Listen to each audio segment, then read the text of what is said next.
অনেকেই ভাজা ডিম খেতে পারে না। যারা ভাজা ডিম খেতে পারেন না তারা এইভাবে আলু দিয়ে ডিম ভেজে নিয়ে রান্না করে খেয়ে দেখবেন। আসসালামু আলাইকুম, কেমন আছেন সবাই? আশা করি ভিডিওটি আপনাদের সবার ভালো লাগবে। সম্পূর্ণ ভিডিও জুড়ে থাকবেন। তো এখানে দেখতেই পাচ্ছেন আমি আগে থেকে আলুটা ভাজি করে কেটে রেখেছিলাম। তারপর এখানে দিয়েছি কিছু পেঁয়াজ কুচি, দিয়েছি কাঁচা মরিচ কুচি, আরো দিয়ে দিলাম 3টা ডিম। এখন একসাথে এগুলো ভালো করে মিক্সার করে নেব। তারপর এই ডিমটা ভেজে নেব। আর ভেজে নেওয়ার জন্য আমি আগে থেকে কড়াইয়ে তেল গরম করে রেখেছি।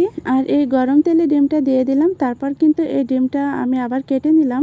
এখানে 4 ভাগে ভাগ করে ডিমটা কেটে নিয়েছি। আর এটা কিন্তু ডিম আর আলু দিয়ে একসাথে ভাজা হচ্ছে।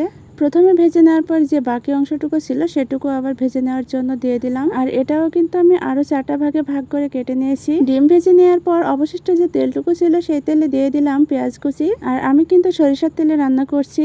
আর এখানে দিয়েছি মরিচের গুঁড়া, ধনিয়া গুঁড়া, হলুদের গুঁড়া, দিয়েছি জিরে বাটা, মশলা বাটা, আরো দিয়েছি পরিমাণ মতো লবণ দিয়ে এখন এটা ভালো করে পানি দিয়ে ফুটিয়ে নেব। তবে এখানে যদি গরম পানি দেওয়া হতো তাহলে আরো বেশি ভালো হতো। আমি ঠান্ডা পানি দিয়ে এই জন্য একটু বেশি করে ফুটিয়ে নিলাম। তারপর কিন্তু আগে থেকে ভেজে থাকা সেই ডিমগুলো এর ভিতর দিয়ে দিলাম।